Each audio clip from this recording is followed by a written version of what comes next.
Stormy Daniels. Do I call you Stormy? Yes, that's my You're name. happy for that, for an interview? Absolutely. It's Miss Daniels if you're nasty. You're probably right now the most famous woman on planet Earth. How does that feel? Terrifying. Does it? Yeah, and surreal. It just doesn't make sense. Everyone thinks they know you. Very few people, I guess, know you properly. What has it been like for you to go through this extraordinary political maelstrom? God, there's like so many facets to that answer. I mean, it was completely shocking at first. You know, I was pretty established. I had my fan base. I was well known in the adult industry. I had been a contract star for a long time, you know, both as a performer, writer, director, all of that stuff. And I had really solidified my place and where I wanted to be there. So there was this like instant explosion. But my fan base switched. Like the people that had been my followers, my fans for the longest time were a completely separate demographic than the ones I was totally being, you know, swarmed with. You know, I was dancing in strip clubs, which I had always done, but used to be I'd go on stage and most of the people would be, you know, white guys in suits, very much like you.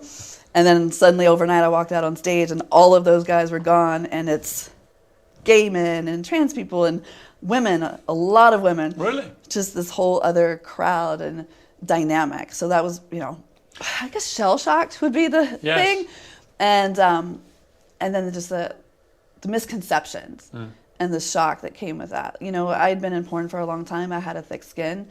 I wasn't surprised by being called, like, you know, whore, slut, or, you know, all of that stuff. But it was the being treated inhuman, like next level, which was really, really shocking. And then that narrative started to change, and people started to call me like really crazy things, like a hero and like this champion for the Me Too movement. So then I started to feel like I was being pulled in all of these different directions where people, sometimes on purpose, sometimes inadvertently, were trying to use me to fit their cause and their narrative and what they wanted to get out of it. You know, and that was never the case. I was just telling the truth. What I've been struck by is a lot of women, I know actually, quite high profile women, they find you very admirable. They think that you've actually grown to represent female empowerment, the way you've stood up to power, the way you've refused to back down, the way you've fought your corner, and the way you've defended your industry when many people have, as you say, tried to sort of dehumanize you and shame you for it, and you've had none of that. Right. Has that been nice for you to see a lot of women actually come around and now be on your side? Oh, yeah, absolutely. Especially, you know, people who work in the adult industry. You know, that was a big deal for me. There was all these misconceptions that people in our industry either work in that business because they can't do anything else, because they're too stupid to do anything else, or they're broken, or they're, you know, failed at mainstream actresses or whatever. I'll tell you right now that some of the smartest women I've met have been in the adult industry, you know. So that's really cool to sort of see us taken a little more seriously.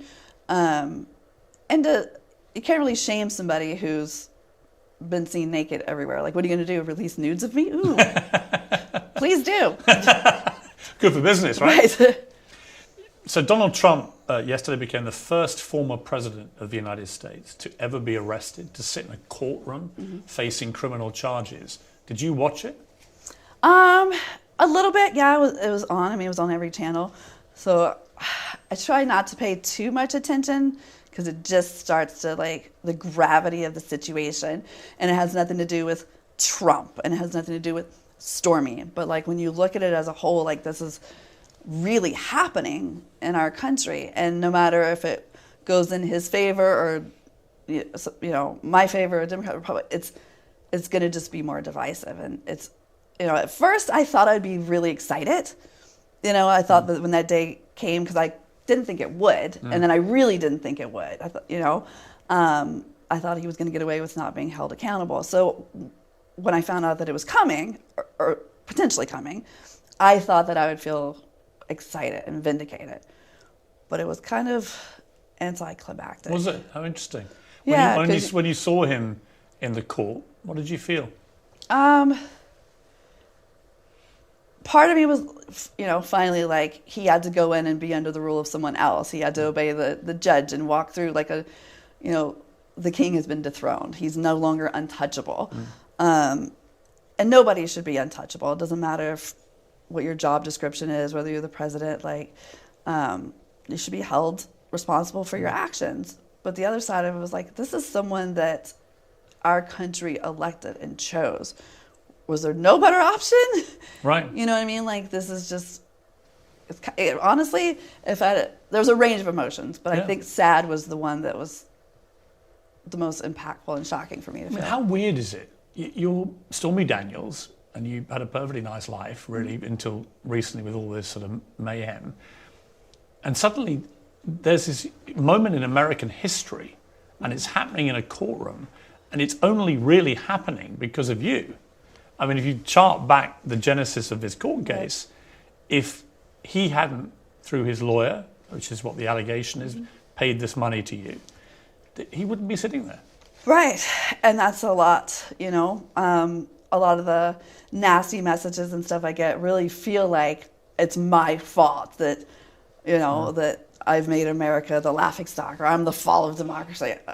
I wish I had that much power, but your only crime, it seems to me, is that you got paid. Truth? Well, you got paid $130,000, Right. and someone's got to explain why you got paid that. I mean, right, which I didn't even realize the gravity of the situation at the time, or the repercussions of that. But I'm not responsible for all of his bad behavior or the charges against him by any stretch. I'm sure there's just more than we can even imagine.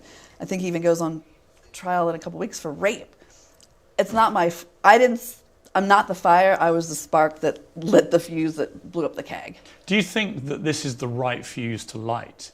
Putting aside your own feelings about it all and what's happened to you, there is an argument that I've seen this actually from media across the divide, really, liberal media as well, saying they don't think there's enough there to justify putting a former president through this process. Do you think, you've touched on this, but do you think it's healthy for America and democracy to go after Donald Trump over this particular thing? Or would it have been better to wait for what some would argue are the more serious things? January 6th, right. The Georgia phone calls, the possession of potential classified documents, and so on. So I haven't, to be completely honest, I haven't read the indictment, or I have no legal knowledge of it. But I agree with you. To me, those are such more significant crimes. You know what I mean? My thing is one person. And obviously it's the most important thing to me because I am me, and it's selfish, my selfish opinion. But the January 6th, look how many people got injured or, you know what I'm saying? Like, it just seems like that's a bigger thing. But if this is what leads to it, I can't help but wonder if there's something we don't know. Right. Well, there is a belief they may not have put everything into what was already in the public domain. So we may have to wait and see. You weren't asked to give evidence to the grand jury, but you may be asked to testify if this ends up as a trial. How do you feel about potentially testifying in a trial that will be watched around the world?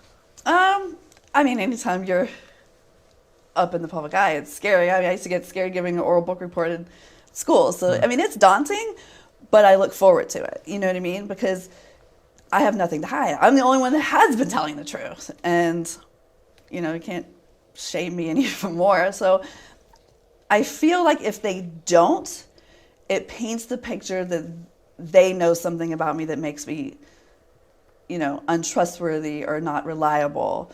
So you want to have your I do. I think having them call me in and put me on the stand legitimizes my story and who I am. And if they don't, it almost feels like they're hiding me, and people will automatically assume I would that she must not be a good witness. She's not credible. So there's no doubt if they ask you to testify, you will testify. Oh, absolutely. You told the Times newspaper in London last week, I've seen him naked. There's no way he could be scarier with his clothes on. Valid. It's a funny line. And true, I stand by it. Do you want to see him jailed? Not necessarily for this particular indictment, but just generally, would it give you any kind of closure with your time involving Donald Trump to see him jailed? Specific to my case, I don't think that his crimes against me are worthy of incarceration. I feel like the other things that he has done, if he is found guilty, absolutely, because a bigger problem is that if these allegations against him or whatever else that we don't know yet, he is found guilty or the evidence suggests that he is or whatever, and he doesn't, that it's going to just basically, I mean, it opens the door for other people to think they can get away with doing that and worse. One of the problems with this, particularly actually the indictments involving you and Karen McDougal, who's the other woman who received a payoff, it's become very politically toxic because Republicans, and I understand this, they say, look, it's different rules for Donald Trump to what it's been for Democrat politicians. And they cite John F. Kennedy, John Edwards, Bill Clinton, all had similar scandals, some far worse. None got indicted. That there seems to be a political bias there. That's one way of looking at it. Another way of looking at it, because if you want to look at the positive in this, is that we have made progress, you know, in our justice system in our country and for women. You know what I mean? Like, if those other presidents had done today what had happened then, would it be treated the same? Or is it specifically just people screaming, this is a vendetta against Trump? But let's for a moment here pretend that it was another president or Clinton today and this happened. I mean, look how... I think that's right. Post Me Too. Exactly. I think there probably would have been actually a different attitude to a lot of these former Democrat politicians. That's what I hope and believe. You know what I mean? Like, people just trashed Miss Lewinsky and you know, all the way back through history. And I would like to believe that if those things happen now, that it would be different. Of course, he's going to spin it, and the Republicans and the MAGA people are going to spin it and say, like, it's just because it's him. But is it really? You know what I mean? Like, I'm hoping that it's just us moving forward. And you could apply that to, you know, the way that, you know, racial crimes are handled, or, you know what I'm saying? Like, I just think that it's hopefully a sign of progress. But actually everybody, whoever you are, however powerful, you should be held accountable. Oh, absolutely. But in this case, it's a sex scandal. It's a woman speaking out against somebody in power. And they want to say it's just because it's him. But I would like to believe it doesn't matter that it's him. He just happens to be the one now. You were a registered Republican. Still am. You still are. So for the Republican... That's my favorite. You just made a whole bunch of people watching this pee their pants. Right. Because that just blows their whole thing out. I mean, a lot of them probably don't realise. I know. It's an easy thing to look up. Have you voted Republican? I have not in the last election. Did you vote I didn't vote. Did you vote for Trump in 2016? No. You didn't? You never voted for him? No, I did not. But you have voted Republican before? And you never voted Democrat? No, I actually didn't. I mean, that was so long ago that I didn't vote, which is a terrible thing to say, but, you know, we should all vote. Well, I do think people, they'll be surprised. I know. And the whole reason that I registered and got him, I feel like that movie, they just keep dragging me back in. You know, like, I have no political aspirations, not interested, try not to be interested, and it just keeps happening. You know, like, that's how the whole being a registered Republican came about, was because of the draft Stormy campaign in 2009, which I didn't even know about. And the only reason I got involved is because I was mad at the guy for using my name and pictures without my permission. And I think you had a brilliant, well, this is when you ran against him for the Senate, and you had a brilliant slogan, which was screwing people honestly. Also true. I mean, I love that, because that was extremely pertinent to what we're now talking about, obviously. The Republicans who have a problem with you say that what you're doing is deliberately trying to derail Donald Trump's 2024 presidential campaign. He doesn't need my help for that. He's going to do that on his own. But has that even crossed your mind? I mean, do you think he should be allowed to run again? It is a free country, and what I'm surprised at is that the laws allow him to. As it stands now, I was equally surprised. I was like, oh, surely someone who's indicted and whatever would be exempt from being able to run. Shocker to me last week that there's no rule against it. Well, he could actually be convicted and go to prison. Right? And still be president of the United States. That's the most absurd thing to me. That blows my mind, actually. Me too. I was like, wait, what? And that has nothing to do with him. He could just be dude A and dude, you know what I mean? Like, that just seems like beyond my comprehension. But I guess they never thought they would have to make that rule. Jenna Jameson, a fellow adult entertainment star, said recently about you, the left looks at her as a whore and just uses her to try to discredit the president. The right looks at it like a treacherous rat. It's a lose-lose. Should have kept her mouth shut, a trap shut. What do you say to that? Part of that statement, I think there are people that agree with that statement. You know, they, like I told you earlier, people took my story, which is my personal thing, and just me speaking out and protecting myself and standing up to bullies and, you know, defending myself against these personal attacks, to try to fit it into their own narrative. Whether it was, you know, the Republicans saying that the Democrats sent me there, or the Republicans trying to say I was their champion. I mean, the Democrats trying to say I was their champion, or the Me Too movement, or, you know, everybody tried to use my story to fit their own. We're all trying to use thing. you. Exactly. And so part of that is true. And I hate to agree with anything that Jenna says, but part of that is true. I am horrified and extremely disappointed that this woman who came from my industry, from the same company that I was with for 17 years, and says, just keep your trap shut, she should be ashamed. She has a daughter. That's, you know. Do you think she means it in the sense of you can't win, so why even try? I don't know how. I'm not going to presume to know what she meant by it, but none of it's good. Donald Trump pled not guilty to all the charges. He's always denied having sex with you, but he's never explained why, if that's the case, you ended up being paid $130,000 by his lawyer. Right. There's an inconsistency at best about that position. At best, yeah. I mean, he's full of inconsistencies. Like, I mean, somebody should ask him that question. You know what I mean? Like, but it seems pretty obvious. You know what I mean? Like, you have these people that want to say that I was a prostitute and paid that night. So then I had this whole other subsect, I don't even know if you know about this, of sex workers and escorts pissed at me for ruining business. For really? Like, yeah, for, you know, it's like a doctor-lawyer like client privilege thing. And I was like, if that had been the case, I wouldn't have said anything. And if I was just trying to get attention, I've had sex with some way hotter people that are famous. I would have told one of those stories. You know what I mean? Like, it wasn't a kiss and tell. As a matter of fact, I took the money because I didn't want anybody to know. But there is that thing, like, if there was a transaction that was arranged and that's what I went there for, then why was I paid over a decade later? And there's a couple things that, as I've been mulling this over, pretty obsessively in the last 2 weeks. Like, because it doesn't matter how many times you put a fact out and you try to tell people that they just, you know what I mean? Like, if you want to call me a name, fine, that's your opinion.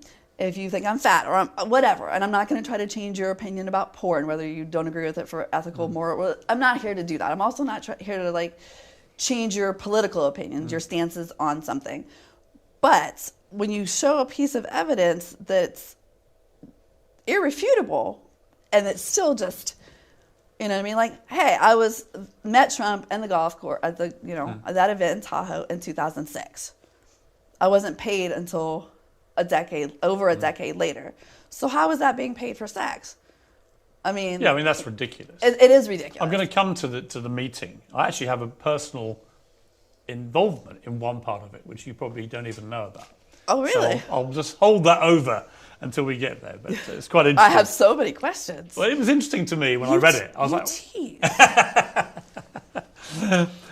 where were you when you heard he'd been indicted? It was last Thursday. It was my birthday, actually. And I was having a nice day, and suddenly, boom! Right? Everything, like this bomb goes off. So where were you? This is great. So he had put out that he was going to be whatever. And I even was like, he wouldn't know the day. Like, he's up to something. He always has a plan. So I didn't buy that one. But my attorney had said, hey, they want to talk to you, which we did, you know. I think it was like on a Thursday or Friday. This is the DA's office. Right. And he said, you know, my attorney called me. He goes, hey, if you need to get on a plane tomorrow and come and testify, can you do it? I was like, oh my gosh, I'm going to have to scramble. I have, you know, things I need to take care of and make sure my child has childcare, all the details that have to be done. And then I got a call not very long later, said, no, it's not going to happen. So it kind of was a little disappointing. And then it was all quiet. It's like, oh my gosh, he actually is going to get away with this again. You know what I mean? And so I kind of forgot about it. and I had my phone's on me all day, perusing, unusually quiet almost. And then I had put my phones down and I went outside and I was riding my horse and I could hear it going off. Ding, ding, ding. And your horse is called Redemption. Redemption is his name. I didn't make this up. I can't make this up. You're a horse called Redemption. Right. I'm straddling a horse named Redemption when he got indicted. So when I get off and my phones are just like melting, I was like, what? My husband comes running out. He was like, what just happened? Now my phone's going off. And then one of the missed calls I had was from my attorney. So obviously that was the first one I made. And what did you feel in that moment? I mean, what was your honest feeling? Because it was interesting. I saw that your lawyer tweeted about it, and you had an interesting sort of double reaction, I would say, because you said thank you to a tweet from your attorney, Clark Brewster, who said Trump's indictment was no cause for joy, and the hard work and conscientiousness of the grand jurors must be respected. Now let truth and justice prevail. Right. So that was, you were thanking, so yes, I agree with that. But then you tweeted later that day, thanks for all the support to everyone and your love. I have so many messages coming in, I can't respond. Also, don't want to spill my champagne. Big smiley face, hashtags Team Stormy. Right. Merch, autograph orders pouring in too. Thank you for that. So there's a lot to unpack which here. I'll come to, but it just seemed to me that you, and you've alluded to this earlier, that you had kind of mixed emotions. Right. So partly you were, you tell me what were your emotions when you heard about it? So I like I said, I got off, I'm scrolling, oh my God, my horse is still standing here, like, what's going on? So I was like, oh my gosh, I have to finish taking care of, my animal and go inside. And in the meantime, Clark had written that tweet, that message, which was, very wonderful. I was so caught off guard. He's like, so I just retweeted it. And in the moment, I believe you said, there's no cause of joy. In that moment, I was, just ecstatic. Plus, I've got all these messages coming in. Oh my God, congrats! Just you're on that high for a minute, and then, and that's where I was like, no cause for joy. This is what we've been fighting for. It's moving forward. Finally, there's light at the end of the tunnel. So I was very excited and happy. Because ultimately, I actually wasn't drinking champagne. I'm not allowed to drink champagne. I get white girl wasted. It's not a good. It's not a good look. But it would have been a Jack and Coke. Fine drink. But just to be clear, the reason you would feel so ecstatic is because it will possibly lead, if this goes to trial, to you being vindicated about telling the truth. Exactly. So of course I was He's excited. repeatedly called you a liar.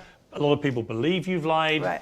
And this would be the vindication for you. Right. And that's really what's driving that exactly. feeling. And so anybody would feel excited in that moment. But then hours went by and I sat with it and started, reading it. And then I was like, oh my gosh, bigger picture here is that Clark was right.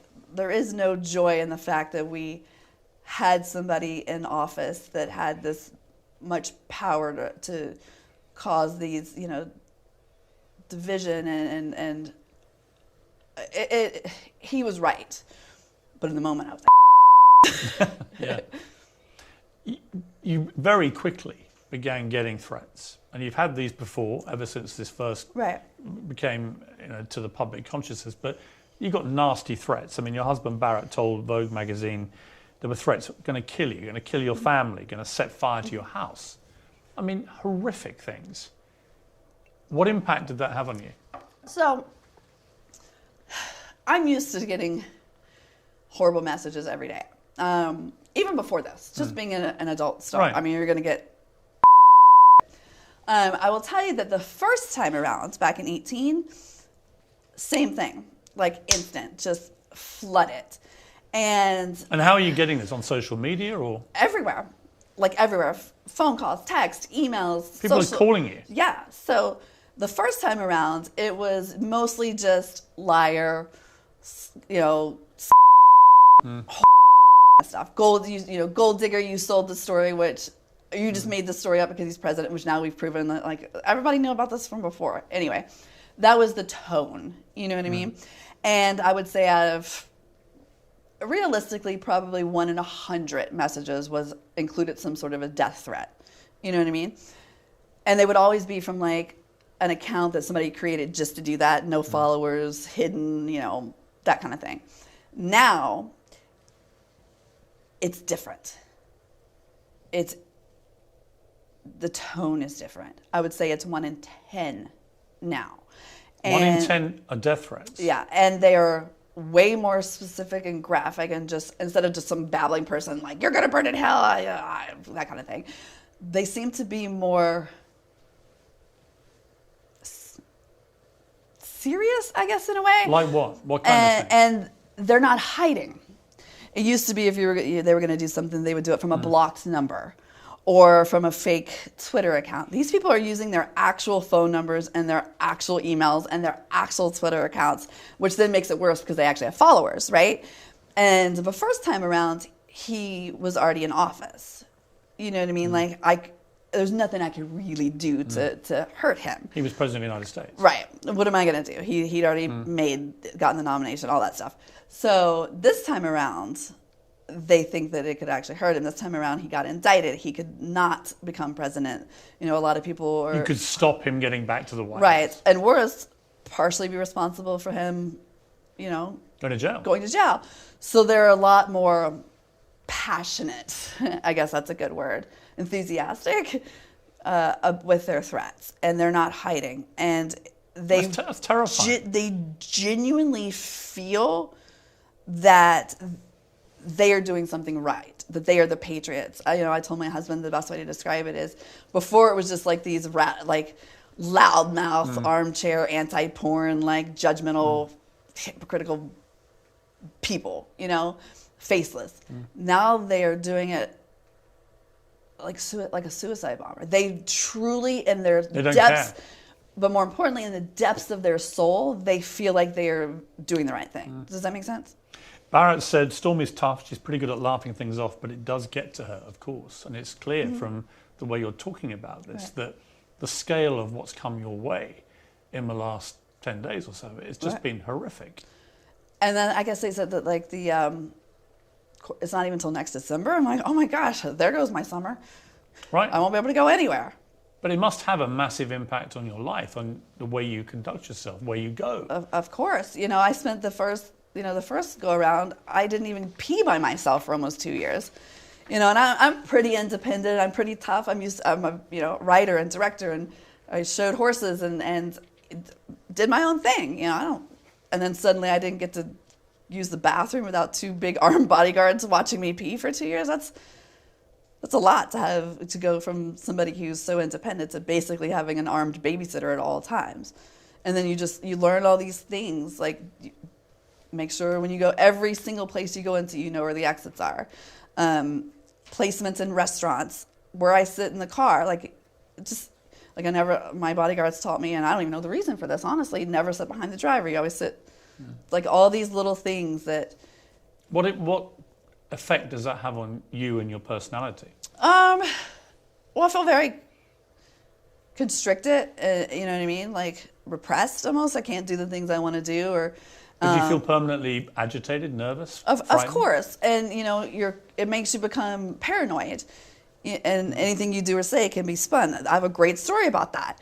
And one of my things I hate about the press, I did a book signing at the Sex Museum in New York for my book. And there was I don't know the reporter's name. He was there for hours. He met my team. He knew when I'm signing. I have a line of guys. My assistant, Dwayne, is next to me. He's handing me a book signing. At one point, and we're almost done, and I sign, and he makes a joke. He said something funny to me, and I kicked out like that.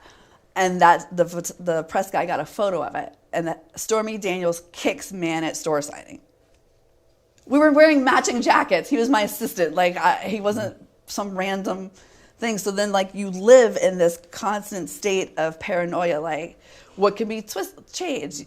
What can be photographed with clickbait? I'm going to come to when you first met Donald Trump, but do you wish you'd never met him? Of course.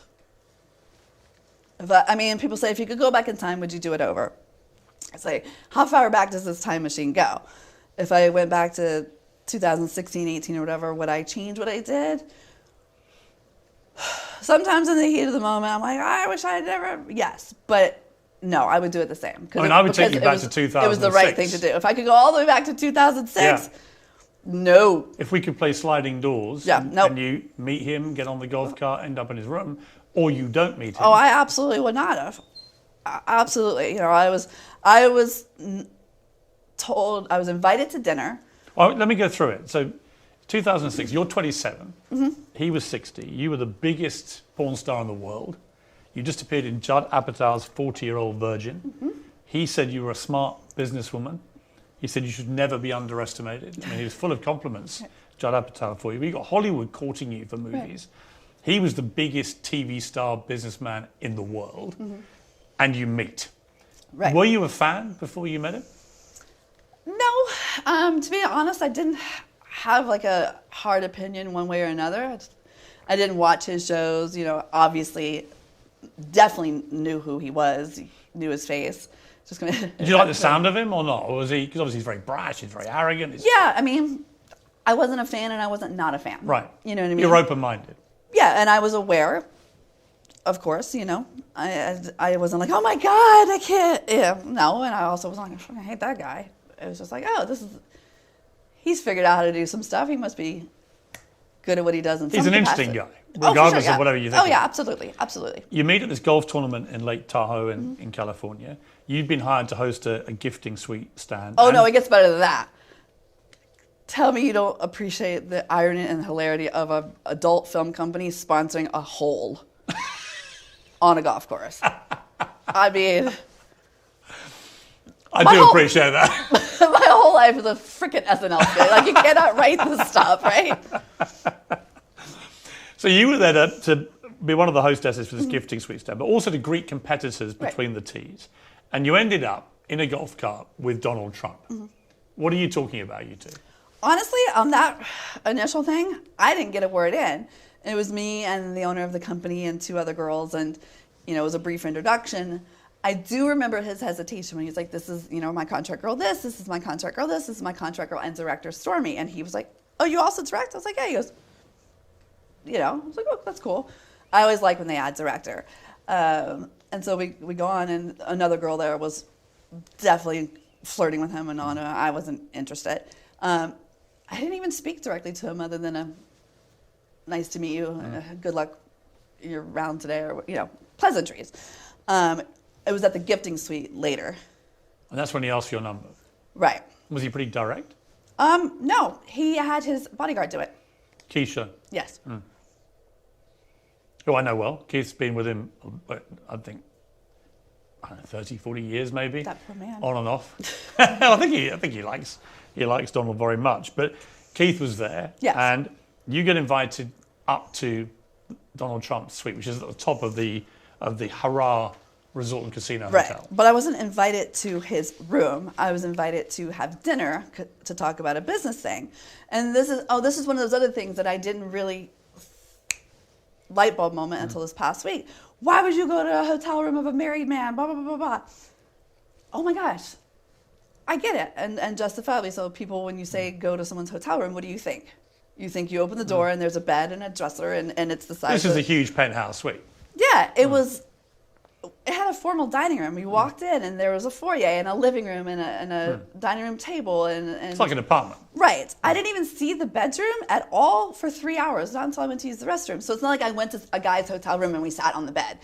That would definitely be more suspicious. But you were not a naive woman. Did you not assume that he might have ulterior motives? I did at the very beginning. So I was invited to dinner. He said, come up to the room and we'll go down to one of the restaurants, whatever. And I was a little bit early. And when I got there, he was in his pajamas, and that's when I was like, oh, hell no. And I made fun of him, and he immediately changed and was a perfect gentleman. So... You actually said he looked like Hugh Hefner. Yeah, I made fun of him. How did he take that? I asked him if Hugh Hefner knew he stole his pajamas. Knowing Donald Trump, I suspect he didn't find that very funny. I was like, I was early, and he said he was running late. And then he was like, excuse me, I'll go put some clothes on. And that's what he did. And he came back and there was no more red flags after that. You have dinner in the suite, because there is a dining room, so it doesn't seem... No, he still owes me dinner. Really? I never got my dinner or what I was there for the meeting about. I got nothing except this. What did you think you were there for? To have a meeting about a television show. About Celebrity Apprentice? Yes. So you had no dinner? No. No alcohol? He doesn't drink? No, he doesn't drink. Do you drink or not? I didn't at the time, no. So no alcohol, no dinner? No. you discuss the adult entertainment business. He's quite intrigued by the business. Oh yeah. And I think in particular how many royalties you made Yeah, he off the actually. films. It pains me to say this. We had a pretty good conversation. It was, at first he was arrogant. We beat the story to death. He was very arrogant. He was pompous. He was puffed up. I was unamused and starving. And finally, that's when I snapped and was like, somebody just spank you with that magazine. So it wasn't. Because he kept showing you a magazine. Kept, it was a money magazine with him on the cover. Right. He just kept talking about how these great things he was doing and all this stuff. And you eventually said, I'm going to spank you I was with like, that somebody magazine. should just spank you with that magazine. Do you ever talk about anything but yourself? And he was, and he walked it back. And then there was another at least 2.5 to 3 hours where we talked. And it was Did you like him? I did. I was not attracted to him. At all? No, ew, no. Told you I was banging some hot celebrities. Well, you did have sex. Really? Which ones were you? I'm not telling you that. Well, you can't just say I was banging some hot celebrities. Not. Of course I you can. can't take me to the water's edge and not give me a drink, Stormy. Come on. I just did. It's the art of the tease, my friend. The art of the tease. But That's a book title. Don't you steal that. But we talked about, he told me, about his golf course. He was having some problems, some environmentalist. And we talked about something, some condos or something he was building. It's been a long time, I don't remember. He asked me about the adult business and, do we have health care, royalties, like business questions. And at no point did I feel like he was checking out or, it was a good conversation. He was like, well, what do you want to do? And then I told him and he was like, now the more I think about it, my idea is great. And so we talked more about. So who had the first mention of The Apprentice? He did. Absolutely. It was his idea. That would have never crossed my mind. Because he'd done the normal Apprentice for many years, very successfully, and he was about to launch Celebrity Apprentice. Right. Actually based on a UK one-off episode for charity, which I took part in. Oh, look at you. And actually the series that he was offering you in these conversations, I ended up taking part in that series and I won it. You took my part? That was a little bombshell I had for you. This is your fault. You took my part. Well, you're assuming you would have won. You would have beaten me. He told me I was going to. Do you think you would have beaten me? I don't know. Maybe we should try. I think you'd have been a pretty good competitor. Isn't it like a voting thing? Like No, audience voting? No, it's down to him. Oh. He fires someone at the end of then each I episode. definitely would have beat you. I got a feeling that you might have... But it wouldn't have been fair. No, it wouldn't have been. It wouldn't have been fair. He'd have had another reason to vote for you. You mocked his hair at one stage, and he said if he cut it, he'd lose his power, like he was some sort of Samson. Right, this is great. He asked me something. He goes, I want to ask you a question, and it might be rude, blah, blah, blah. And so I was gearing up for some sort of like sex question, or you know what I mean, like, and it wasn't. It was a question about, I think it was how much we get paid for a scene. Right. And I was like, oh, that's not offensive. And I answered his questions and explained the different, pay brackets and men versus women and sex acts and whatever. And he was like, oh. And I was like, I want to ask you a question and it is offensive. And he goes, okay. I go, what's up with the hair? Like, you have to know. And then he told me that, because around the same time he was doing something on one of the wrestling things, and the bet with Vince McMahon was if he lost, he cut his hair. And I was like, what would you have done? He goes, oh, no.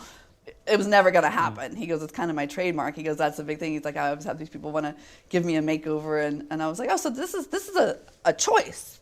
He's like, yeah. I guess it's my trademark. And I was like, oh, like Samson and the... Anyway, that's how that conversation. So you're having a good business conversation. Absolutely. You're getting on well. You like him.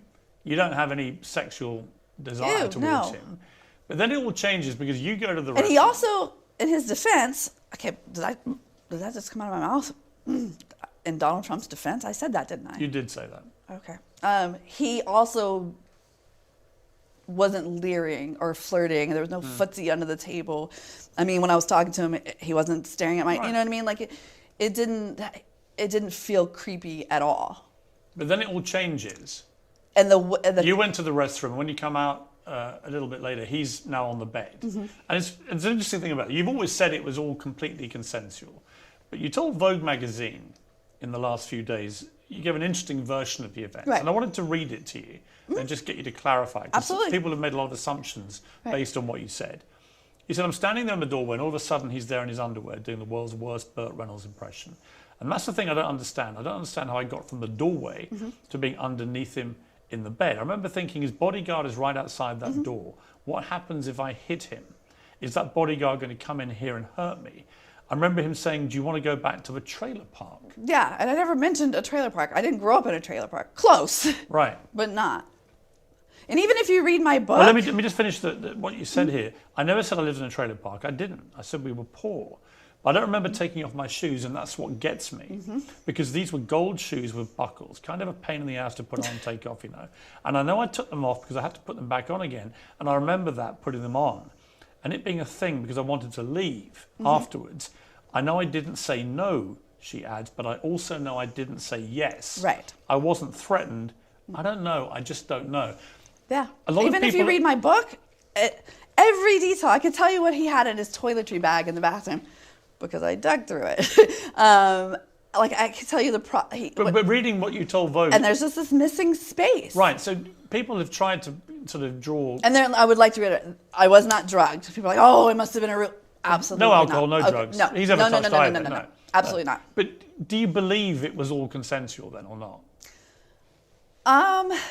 It wasn't non-consensual. And that brings us kind of back to where we are, you know, in the world now. Like, does it have to be a clear yes? Like, are men getting punished for things that every time you make love to somebody or go on a date, do you have to have written consent? You know what I mean? Like, people are like, oh, you need to take responsibility for going to this married guy's hotel room. Well, I've explained the hotel room part. And it wasn't to go to his room. We were supposed to go to dinner, and then we didn't. But I do take responsibility. I froze. I didn't lead him on. I didn't flirt. It wasn't a transaction, which would be totally fine. But you're not saying he forced himself. No, he didn't physically come at me. I mean, I could have taken him. We both know that. I suspect that's true.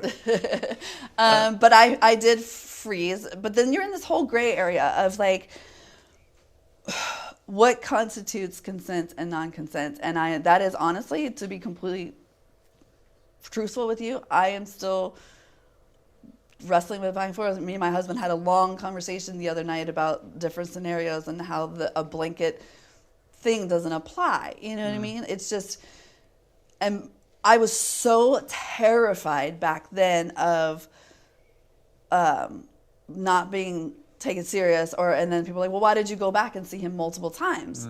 Because I didn't want it to have been for nothing. I just made sure I was never alone with him again. So when it was over, the sex part, you left quite soon after that? Oh yeah, within 5 minutes. Really? 4.5 of which probably me trying to do those damn little gold buckles. And when you left, what were you feeling? Nauseous, like just mad at myself. I was just like, what did I misread? You know what I mean? And as a woman, especially from the South, and back then, like, there's this whole thing like, well, what is the word I'm looking for? That somehow it's our fault. You know, oh, you were asking for it. Was your skirt too, that mentality. So I just literally like sat up and was replaying what could I have done or said that was misconstrued. And then when I realized absolutely nothing, I was kind of a bitch, honestly. What did I miss from him?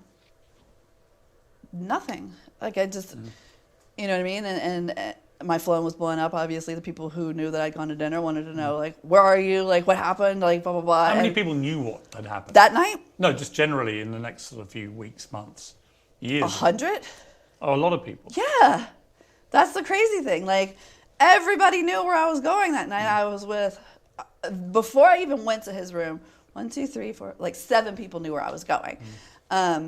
Afterwards, everybody knew. He called weekly. I'd put him on speakerphone in front of my entire crew, and it was not a secret. And you met him a number of times afterwards. You went to his office in New York, and then I think the following month you went to a party here in LA. You went to a Miss USA pageant, and each time you met him. I did not meet him in person at the pageant. He just set up the car service and the tickets and everything. But when you saw him, was it perfectly normal between you? I didn't want to, it made my skin crawl, and I was just very careful not to be put in that situation again. And he definitely, thought that he definitely wanted to revisit. Right. Which, I mean, I can't even be mad at him for. I mean, wouldn't you? You know, we've done this before. You know, I'm not even upset about that. You asked him on that first night about his wife, Melania. They'd only been married quite recently. She'd just given birth to their son. What did you feel about that? You've been criticised for that part of it. You've already said that. Yeah, also, why I didn't think anything was going to happen. You know what I mean? Like, why would I assume that this person was going to be half dressed and outside a bathroom door when we had talked about his daughter, which people try to sexualize, and it absolutely wasn't. Ivanka. Yeah. And he had shown me pictures of his wife and son. He did? Mm-hmm. And what did you feel about that? Oh, we were just talking about how cute he was. Not any different than if I don't know if you have told, if we show pictures right now of each other's kids. Like, oh, look at his little outfit, you know? You said that it was only when you had your own child later that you began to feel a bit differently about the whole thing because you realised the reality, perhaps. Right. But sharing of photos, it was what people do when they meet. I mean... Someone tweeted you last week and said, why did you sleep with him even though you knew he had a wife? And you replied, why did he invite me to his room, take off his clothes and corner me when I came out of the bathroom, even though he knew he had a wife? Exactly. I mean, that sums it up. Like, why is anyone responsible for somebody else's behavior in their marriage? I didn't take a vow and to anybody. There's this whole thing like where you blame the other woman, but in the other scenario you rarely blame the other guy. You know what I mean? It's just... Somebody tweeted you as well last week. President Trump... Is this the voodoo one? Huh? I was like, I bet I know what you're going to ask. Well, they said President Trump wouldn't touch you with a 10-foot pole, and you replied, true, he used a 3-inch one. One of my finest moments, yes. And you're sharp and sassy on Twitter, and you're probably exactly like him, actually. In the sense that... Oh, I'm going to Kanye you right now? Here's what I meant.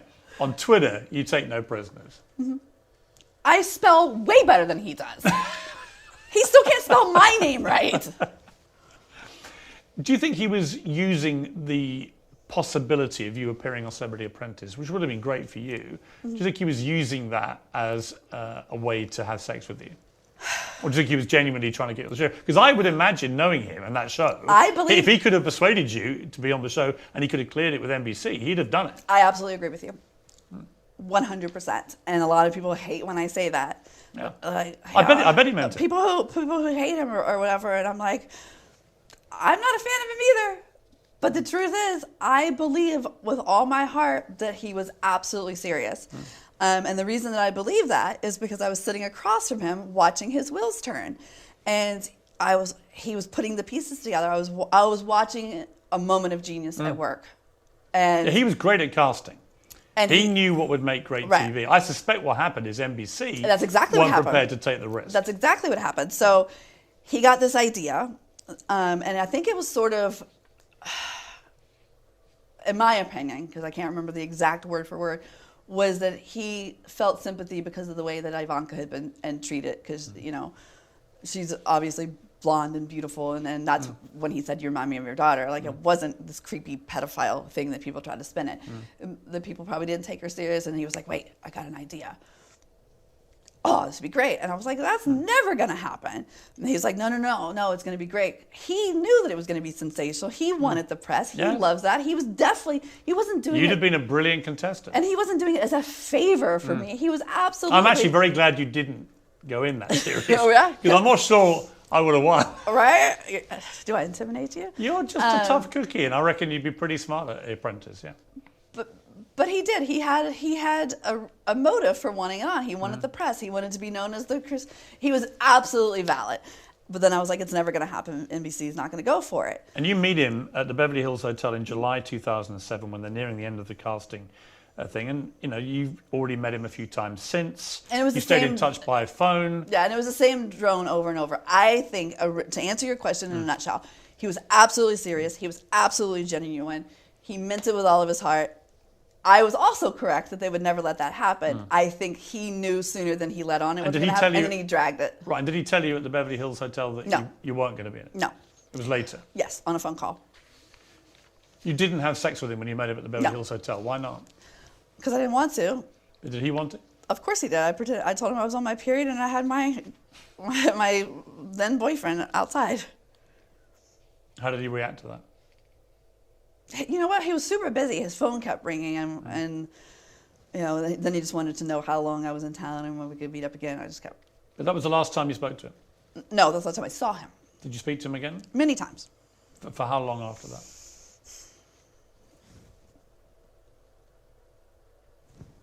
I'm going to say roughly 3 months.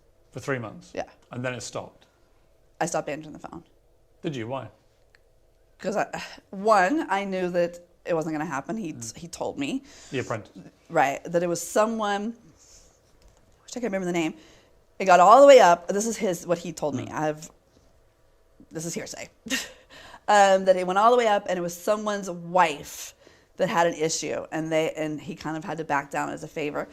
And the woman had an unusual name, so if you said it, I would know it, but I can't think of it off the top of my head. And then I just sort of didn't. And then I had, gotten more serious with the guy I was with at the time, and then he had proposed, and it was just, done.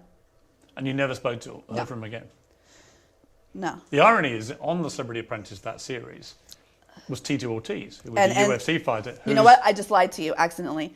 I stopped answering his calls. I didn't hear from him for a long time. I think he got the message. And he did call one other time, and I answered it, and he said, I know you're probably going to be mad at me because Jenna Jameson was just on the Celebrity Apprentice. Who was the mother of Tito's children. Right. He goes, it wasn't. I met her. Yeah, he goes, I met her when she came on the show. He did call one other time. To apologize for that. Yeah, because he thought I was going to be mad at him, and he wanted me to know that it wasn't his plan and that he hadn't picked her over me, and it wasn't. How did you feel about that? Were you annoyed? Oh no, I actually believed him in that moment. She was a contestant. It was her. But he seemed very concerned of what I would think about that. So 3 months after that, that's it. You have no more contact. In May 2011, so this is 6 years later, you finally agree to tell your story to In Touch magazine for $15,000. It was reported. Is that correct? Yes. Why did you want to do it then? Okay, so I didn't. I had just had a baby. Do you have children? I do. Okay, so your wife would know. Nobody wants to be photographed or fight or do anything when that has just happened and you can't even stand up straight and you look, like you just had a baby. And like I said, the story was everybody knew. Hadn't talked about it in years. I am now married to someone who's a little emotional, sensitive. We just had a baby, whatever. And I got the call that someone had basically sold the story and leaked it, and they were sniffing around. I have no evidence of who that is. I'm 90% sure I know who it was. I just can't prove it, so I have to be very careful what I say. And I was like, nope, absolutely not interested. And then, finally he comes back and they're like, well, he's going to, this person's going to tell the story and get paid unless you want to do it instead. It's going to come out anyway. Would you rather it be your version and you get the money, or this other person's version and you get nothing and they've made money off of you? So you decided to do it? So I decided to do it. And they asked if I would take a lie detector test. I was going to say, you took a polygraph test. And I said absolutely, and I passed. And actually, it was corroborated, the story, by one of your good friends and supported by your ex-husband, both of whom also passed polygraph tests. So you got 3 people who were aware of the account you gave, all of whom passed polygraph tests, which is pretty compelling evidence. But the story never ran, and 2 former employees of In Touch magazine later said it didn't run because after they called Donald Trump seeking comment, his attorney Michael Cohen threatened to sue them. Are you sure it was Michael Cohen? I didn't know that was his attorney back then. I just knew that it was his attorney. I can't validate if it was actually Cohen. But it was a lawyer. A lawyer, yeah. I'm not sure if it was Cohen. And I was like, thank God, because I didn't want it to come out anyway. Because, no. Right. So it went away. I thought it went away, and then... So you were almost relieved, even though... Oh, absolutely. Even though you'd taken that decision to talk about it. Right. Part of you was still like, I don't know. Well, the only reason I took the decision to talk about it was I was taking back control because it was going to be talked about anyway. Just like I'm sitting here talking to you instead of having you talk to a friend of a friend. You know what I mean? I understand that. But you never got paid then? No, because it never came out. And a few weeks later, you were in a car park in Vegas. Right. And a man comes up to you and he threatens you very Right. directly. Says, leave Trump alone. Forget the story. That's a beautiful little Right. girl pointing to your daughter. Be ashamed if something happened to her mum. Yes. I mean, horrendous thing to happen. Yeah, and you know what's funny is the gravity of it didn't even hit me until I was already in the elevator. I mean, it's Vegas, it's hot, I'm running late for a mommy and me class, and I remember how tiny she was because she was still facing backwards. And the guy was super good looking, actually. Like, I didn't have any hesitation about him walking up to my car. It was a nice area, women coming and going, and I just thought it was somebody's boyfriend or husband. And I even looked, I was like, oh, he's cute. And I remember it so clearly because he was wearing my favorite jeans. So, like, just the weirdest things stuck out in my head. So then, you get out, you gather all your things and trying to get the car seat unclipped, and that's when he walked up. And he just was so nice looking and honestly handsome that it didn't even... A chilling thing to say. Right. And I was just like, oh, did that just happen? Is that why you didn't report to the police, that you were worried about any repercussions? Absolutely. Yeah. And because at that point, it had gone away, and that's what I really wanted anyway. So nothing appears. No. And then in June 2015, Donald Trump announces he's running for president. What was your reaction to that? Eye roll. Eye roll, or also a slight trepidation? Nope, not at all. You didn't worry about what had happened? No, because he had straight up told me he never wanted to be president. Like, he straight up told me that. Really? Yes. And he's like, why would I? He's like, some people want me to become president. And I was like, he's like, why would I ever do that? This is way more, like, all the reasons that I don't want to be president. Like, why would I? It sounds like a terrible freaking job. You know what I mean? And he was like, this is what I don't need the money. I have this. I have, all valid points. So you just rolled your eyes. You just thought. Yeah, I was just like, Did you ever think he could win? I didn't even think he was actually going to run. I thought it was another one of his put Stormy on The Apprentice or go on WWE. A publicity thing. Yeah, of course. Why not? On He loves that. But he then wins the nomination, and it looks like he's heading to potentially win against Hillary Clinton. Then on October the 7th, 2016, just before the election, this tape from Access Hollywood, behind-the-scenes tape, dropped. And it was infamous. It included him saying, you can just do what you like when you're famous. A woman, you can grab them by the pussy. You said recently, this pussy grabbed back, talking about yourself. But when you heard that tape, what did you think? Did you think, as some people did, that he was genuinely meaning every word of that he was a sexual predator who would do that to women? Or do you think, as he put it, this was locker room banter, and that he meant, really, if you're famous, women gravitate around you? Yes, all of the above. It could have been either. And probably a little bit of all the above, yeah. I mean, obviously, he's gotten away with it, so what he was saying is partially truthful. Do you think he got away with that with you? Yeah, but not anymore. You then go, after this story breaks, you and your attorney, Keith Davidson, go to the National Enquirer. Did you go to them, or did they come to you? I don't know. I wasn't part of it. I never spoke to them. But they say you're willing to go on the record about having the affair. Right. And this is 3 weeks before the election. Right. Were Keep in mind, I have all these people in my life hitting me up, remembering, because they had heard him. After the Access Hollywood tape drops. Right. Hitting me up that, knew from back then. A lot of people that I work with are the same people that I'd worked with before, and they remember it. And so now they're like, you got to do something. Well, you got to come forward. We're going to, even people that at my own company were pushing me to come forward and make some sort of crusade out of it. And, here's your chance. I was like, this is not, I don't want any part of this. You know what I mean? But the same thing, it wasn't a secret. So it wasn't like, oh, suddenly I've got this opportunity to, I didn't even think anybody would be interested, and I'm a porn star. You know what I mean? So I was not part of who called who, whatever, but I do know that everyone was calling me. I do know that friends were telling me they were going to talk about what they knew. So you thought, again, I can get in and tell my story the way I want to tell it with the Enquirer. I gotta be honest with you, I don't remember if the word Enquirer was straight mentioned to me. I could be wrong. It was just a lot has happened. Because the story is that the Enquirer's CEO and editor then contacted Michael Cohen, who then offered you $130,000 for the story rights and for you to sign an NDA, a legally enforceable document written to ensure the story won't actually ever be made public. So a kind of catch and kill, they call it, where the Enquiry's cooperation because they had good relationship with Donald Trump and thought he might become president. Right. So you agree to this and you sign the NDA and you accept this deal. The document didn't include Trump's signature. It had a space for it, but he hadn't signed it. It was a separate letter. So why did you do the deal? So two parts of that. I wanted it to go away. I was told it was to not release the story. That it was catch and kill. I didn't even know that part. I was told it wasn't going to come out, which is exactly what I wanted. I didn't want this coming out. I had this great life. I was living in Texas. Everything was great. This was the fucking last thing I wanted. And then I had, what you don't know, and I have talked about it, it's in my book, but people just, is that there, before that, I have a friend that's an attorney, not my attorney, that I'm just friends with, in Texas, that was talking about how, he knew the story from way back when, you should say something, blah, blah, blah. I was like, he doesn't even want to be president. I was like, I'm sure he's not even, it's some sort of, he's either in cahoots with Hillary. Remember, he backed her before, which makes sense. Or there's something going on here. I'm not worried about it. And he was like, all right. And then he got the nomination.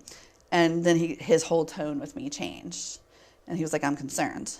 I was like, why? He goes, well, now, as big of a doofus as he is, now he's still actually the Republican Party's problem. And they're going to have to clean up his mess and get rid of skeletons. Yeah. I wouldn't be surprised if you died in a single car accident or you OD'd. I was like, what? He goes, you're their problem now. Like, think about it. Think about what happened to Maryland, like all these people. And I was like, pfft. But then I was like, I went down a rabbit hole in Google. But you thought what happened to Marilyn Monroe might happen and to you. He named a bunch of other things. And I was like, oh my gosh. And then they approached me with the NDA. And I was like, what do you think I should do? And he goes, well, I think you should come forward and stop him. He goes, but as your friend, at least if you sign this and there's payment, there's a paper trail and they can't hurt you. And I was like, that made sense. Made absolute sense. And he was like, why you though? He's like, you can't be the only woman. I was like, yeah, maybe because I'm the most famous. And I was like, no, actually, I don't think it's about the sex at all. I honestly think coming forward back then, people would have been like, banging another hot, like it wouldn't have hurt him. You know what I mean? It wouldn't have done any damage to him and just me.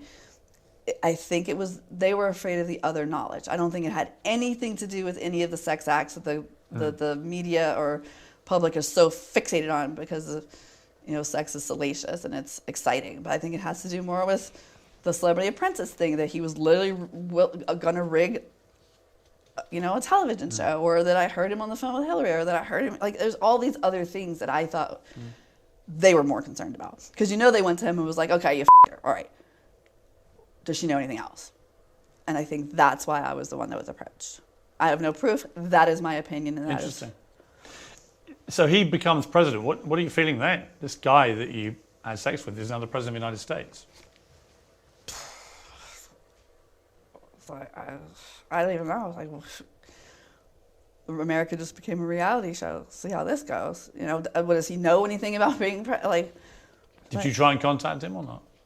No, of course not. Throughout any of his process? Oh, absolutely not. Absolutely not. In January 2018, so this is a year after his inauguration, the Wall Street Journal reports on the deal. And Michael Cohen states publicly he paid you using his own money. He wasn't directed to by Donald Trump. And you respond by suing Trump and Cohen, seeking to have the NDA invalidated. Right. But because he didn't sign it, and because he said he wouldn't enforce it, the case was dismissed. And then things start to spiral. And to clarify, because this is where people mess up all the time, the case dismissed in my favor, which means I was released from the NDA. Right. So you were then able to tell your story if you wanted to. Right. Yeah. It was no longer valid. I was released because from it. He hadn't signed it anyway. He hadn't signed it, and also they had broken it. They had broken the stipulations in the NDA, not once, not twice, but 3 times before I ever did. So you then issue a letter, and this has been a very contentious part of here we go. Yes, this is one of those things I'm telling you that people don't. Right, so this is in the same month that the story gets reported by the Wall Street Journal. You say, to whom it may concern, Over the past few weeks, I've been asked countless times to comment on reports of an alleged sexual relationship I had with Donald Trump many, many, many years ago. The fact of the matter is that each party to this alleged affair denied its existence in 2006, 2011, 2016, 2017, and now again in 2018. I'm not denying this affair because I was paid hush money, as has been reported in overseas-owned tabloids. I'm denying this affair because it never happened. I'll have no further comment on this matter. Please feel free to check me out on Instagram. Like I the Stormy Daniels. So that's the second one. Right. So explain to me though. That's the second one. There was one before that. Right. So people point to the contents of this letter, and they say, "Well, what changed?" I mean, you couldn't have been more categoric in saying. I was still under the NDA. Michael Cohen wrote that and had me sign it, and I didn't want to, which is why I signed my name wrong right before I went on Kimmel and pointed it out. How did you sign your name? It doesn't look like my signature. Oh, I see. Yeah.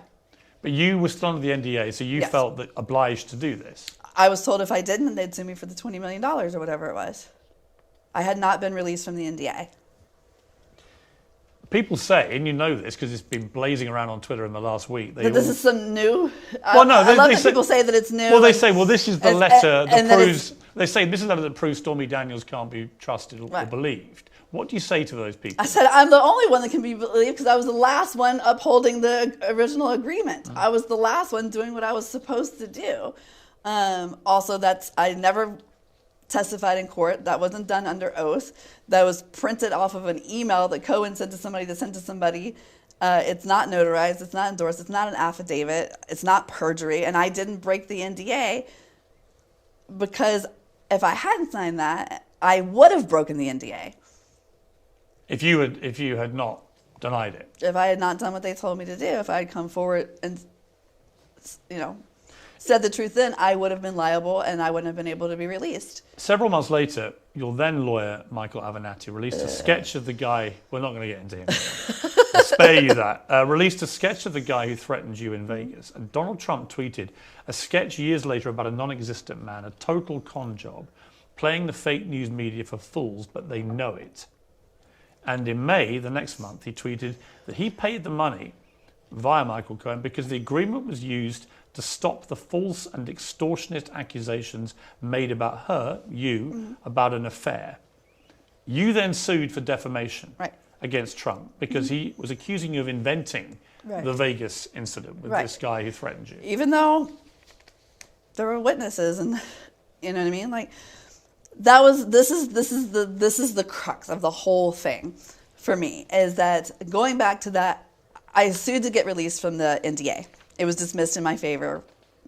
Trump owes my attorney's fees. I won that. So I did not break the NDA. If anything, I was the last one standing holding it up. Then the defamation suit. Michael Avenatti wanted to file that. I told him absolutely not. No.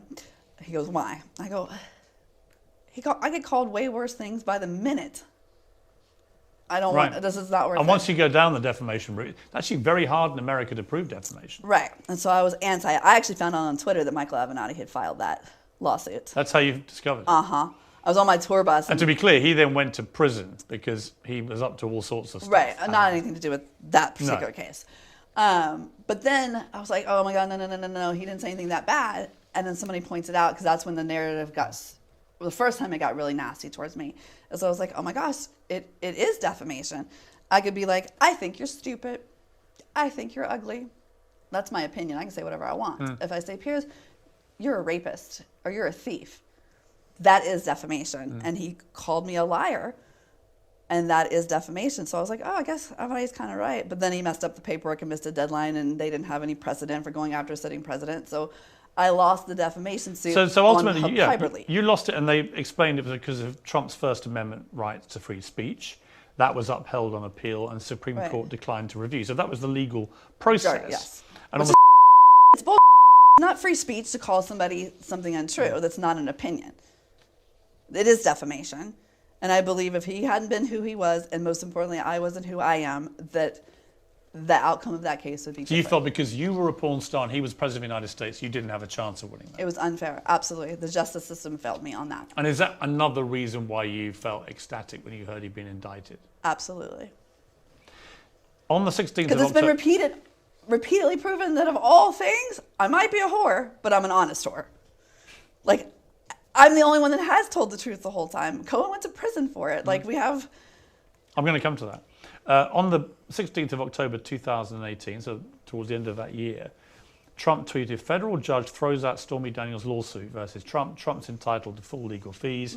Great, he says. Now I can go after Horseface and her third-rate lawyer in the great state of Texas. Please tell me you're going to read one of my favorite tweets ever. She will confirm a letter she signed. She knows nothing about it. A total con. How did you feel about being called Horseface by the President of the United States? I laughed my ass off. First of all, you could say a lot of things about the way, like, I don't actually look like a horse. And even if I did, I happen to love horses. Exactly. They're beautiful. But my response just sums up exactly like how do you... What did you say? Oh, gosh, you don't have it. It's so brilliant. It's basically like our president of the United States, ladies and gentlemen, outing to the world that he has a penchant for bestiality because this is a guy who chased me for sex repeatedly and then says I look like a horse face. Like, how do you talk about the looks of someone that you were attracted to without making yourself look bad? I mean, it was hilarious. You said that you spent some of the $130,000 on a horse trailer. Trust me, I appreciate the hilarity and the irony of that too. That's right up there with the whole. What else did you spend it on? I think we just paid off home improvement, stuff like that. But you were Normal ordered stuff. But in the defamation case, because you lost, you were ordered to pay $500,000 in legal costs to Trump attorneys. That was split over the original case and the appeal. And you've just been ordered yesterday by a court here in California to pay another $120,000 in legal fees, again, over all that, the defamation case. That's over $600,000 now. How much have you paid so far? Zero. And some of that is offset. I don't know the exact numbers. You'd have to check. It's all available. I've won against him several times too. So that's not the accurate number because the attorney's fees I have won take. Do you know in that case how much? Yeah. No, I have no idea. You said, I will go to jail before I pay a penny. Absolutely, because the justice system failed me. So you're not going to pay it? Nope. Even if it means that you're held in contempt and go to jail? Yep. You're prepared to do that? Yes. I didn't come this far to back down and to give him money. I will say that his attorneys, however, are owed the money that you know what I mean? Like they did a job. But your argument is he was calling you a liar. Yes. And that actually he was the liar. Yes. So why should you be paying money for a case which in the end found for someone that you believe was the one telling the lies? You said it better than I did. But that's your position. Yes. And I think that it's accurate. It's been proven over and over that I wasn't lying. Like I said, Michael Cohen went to prison. And they're still like, that's like giving, not the same degree. I'm not downplaying like a more serious crime, but that's like having to pay your rapist for the sex. Like what? Like I did nothing wrong, but stand up to him and prove that I wasn't lying. That's not fair. And I did have a legal defense fund, but Michael Avenatti stole that too. Right. In May 2019, Cohen did go to prison. Another woman that was then established would have had a relationship with him, former Playboy model Karen McDougal. So she had a 10-month relationship with Trump from 2006 to 7. Did you know Karen? Have you met Karen? Do you know her? Funny story. No, I didn't even know she existed. I don't even know if I really knew her name. Maybe I knew there was a playmate named Karen, whatever. Trump's a man. He is a player, man. He had me and Karen at the same vodka party and introduced us, and we shook hands. What? Yeah. The Trump vodka party in Hollywood. I went there with my friend Tara Patrick and her husband at the time. He introduced you? Yeah, I shook hands with Karen McDougal. At the time you now know he was having a relationship with her too. Well, that takes a brass neck. Exactly. What do you feel about that? Honestly, kind of impressed. Have you spoken to her since? Oh, no. I was just, hi, nice to meet you. It wasn't even... You've had no contact? No. But you weren't surprised that she got $150,000 payoff because did you think that's just what Trump did then? Right? Maybe. I don't even remember. I mean, it's not like I had a strong either way. I was probably like, I wonder how... I think it was more like, I wonder who's next. I expected there to be like a long line. How is your life now? I mean, interesting. Always an adventure. Are you happy? It's never boring. It's not boring. It's never boring. For want of a better phrase, it's been stormy. There you go. But are you a happy person? I think so overall. I mean, I'm a normal person. You know what I mean? Like I write and direct movies. I love doing that. I'm trying really hard to get.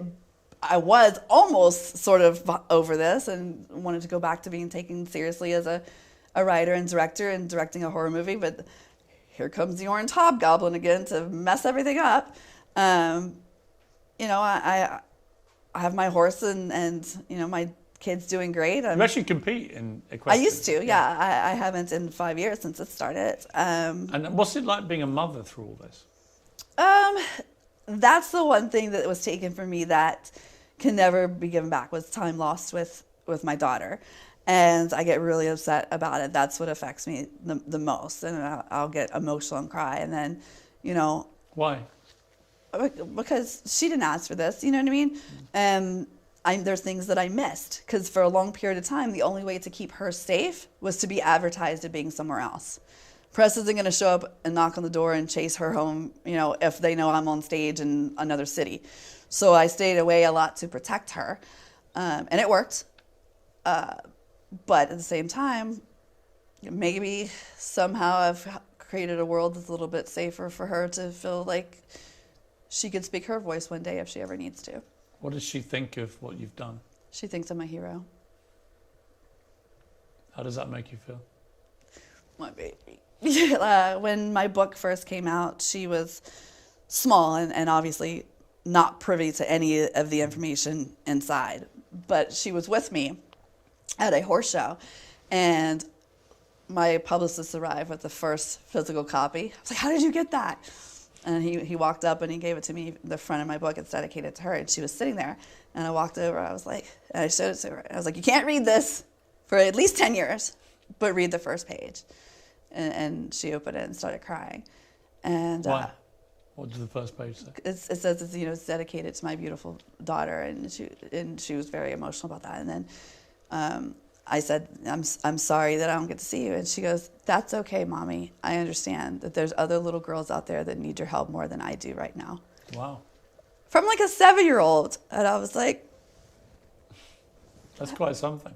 Jackie Coke, double, please. How's she doing now? She's fantastic. She's fantastic. Straight A student, artist. Really? Gorgeous. How old is she now? She's 12. Straight A's? Straight A's. She's beautiful and smart, and I would like to take full credit for that, but she's very much a mixture of me and her wonderful dad. You married for the fourth time to someone who'd also been in the adult entertainment business. Barrett Blade was his name in the movies. Fourth time lucky? Let's hope so. He's here. I know, yes. Watching. Yes. He's behind me, isn't he? No. What I love about the story between you two, it's a real genuine love story, because when you were 19, before you'd ever gone into the adult business, way before. You met at a concert, he was touring with a band, and you meet. Right. And then a few years later, you're both... And I was mean to him. You were? I was really mean to him. Because my friend dragged me to this show and then wanted to borrow my car to go hook up with a guy, so she left me alone sitting there, and he walked up and, like, I thought he was hitting me or tried to buy me a drink, and I was underage, and I was so snarky. I was like, I have X's on my hands. And then I was stranded there, so I ended up forced to talk to him for like 4 hours, and I ended up actually really hitting off, and we became, you know, we didn't become friends because that was before social media, and I didn't have a cell phone. You lost track of him? We lost track, and then 4 years later, we bumped into each other on an adult set. Well, that's an amazing thing. And then he didn't remember my name. I said, Barrett? And he was like, Baton Rouge, which made me be like, this motherfucker got a chick in every city. But you actually met again on the set of an adult movie where he's your male co-star. Right. He was your first male co-star, I think. Is that right? Yeah. That was your debut. I had done a bunch of scenes before that, but they were with girls. And so we worked together, and then there's this guy that you met. Yeah, I was like, oh my gosh, this is amazing, because I had such a crush on him that night. You'd actually wanted to have sex with him. Yeah, and he didn't even kiss me. And now how messed up I am. Now I do get to have sex with him, and he doesn't remember my name. See, I make poor choices. There's a pattern here. There is a pattern. Yeah. And then he went on to, we worked together quite a bit, and then he moved to behind the camera. He's a very talented director of photography and cinematographer. So he shot a lot of my movies when I was a director, but we never dated. And then eventually he just decides he's got to tell you he loves you. I think he got drunk and texted me because he just randomly texted me, I think we should get married. And I thought he was joking. And then I think we just didn't want to admit we were kidding, and now we're married. Done.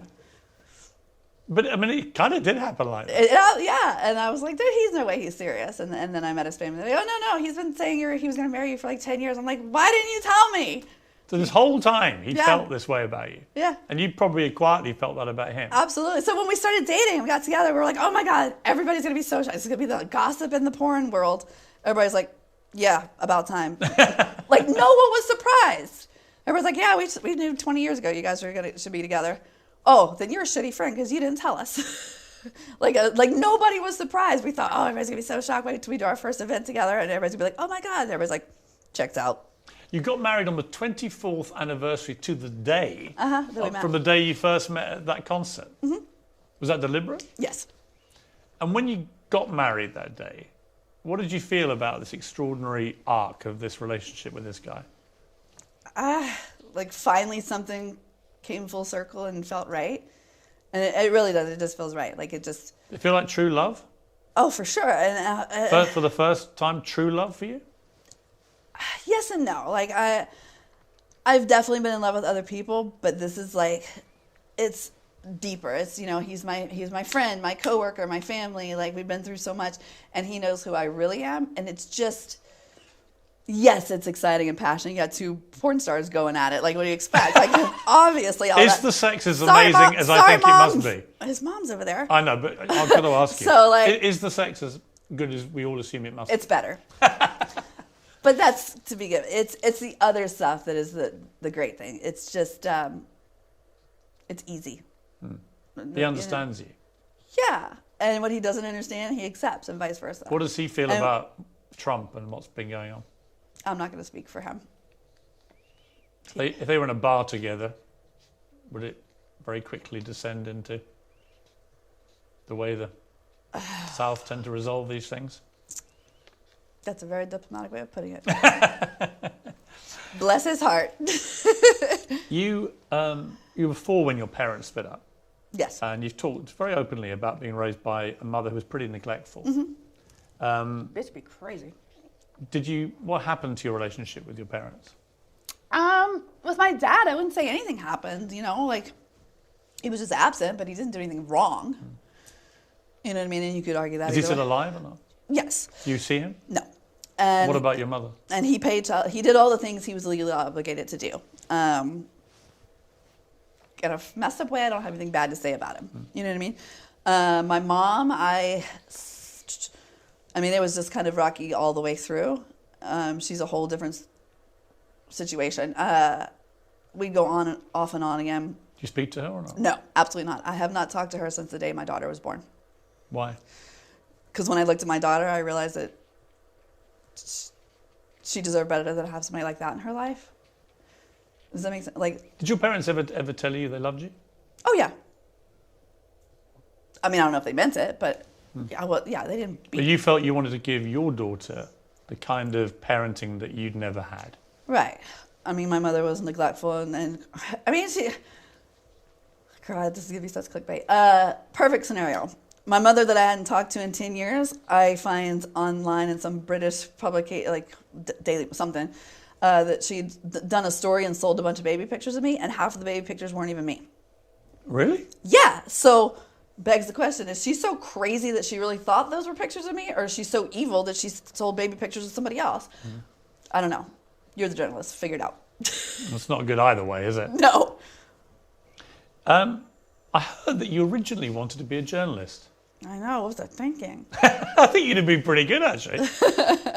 I did, because in my high school, that was the only course for kind of writing. You ever wonder, because you went into strip clubs, at age 17, and were an instant huge hit. People loved you, you were a showman and stuff. But do you ever wonder, again, the parallel line, if you'd become a journalist? I'd actually abandoned the journalism thing before that, because I wrote for the high school paper, and there's not a lot of creativity. Like, it's, and I'm a much better storyteller with a bigger platform, like to write novels or scripts. I mean, look how many scripts I write. That's my passion, is to be able to tell a story like that. Stormy Daniels is your stage name, for want of a better phrase.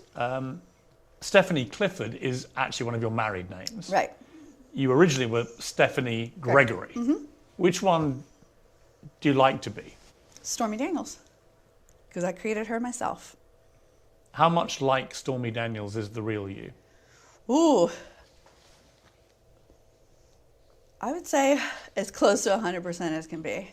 That's pretty much the same. Yeah. What is the biggest misconception about Stormy Daniels? That I'm a liar. That I have nothing, no other talents, but, laying on my back, which, by the way, I do a lot of work kneeling and standing as well. Thank you very much. But I am a writer and director and stand-up comedian. And as a person, what do you think your strongest assets are in terms of values? What do you think you stand for? Being truthful, like almost to a fault.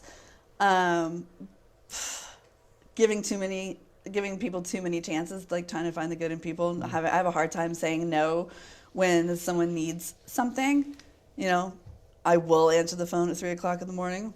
I may not be the one to help you change your tire, but I'll make sure that I will pay somebody to do it for you. And you're tough, clearly.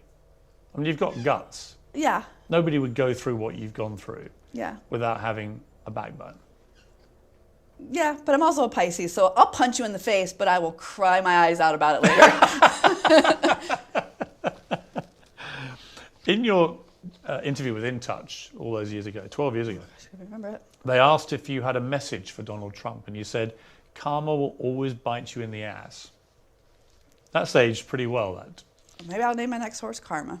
Do you feel a bit of karma about all this? Yeah, I mean, who wouldn't? What are your feelings about him as you sit here, Donald Trump? Like, in what way? Like, I don't hate him. You know what I mean? Like, I actually, it was funny you mentioned that. I sat with that maybe yesterday, the day before, and you would assume I would. And I probably used to. And I used to probably hate a lot of people, like just being, I hate that, whatever. But I don't really hate. Do you feel sorry for him in a way? I don't really hate anyone. And yeah, in a way, I do feel sorry for him.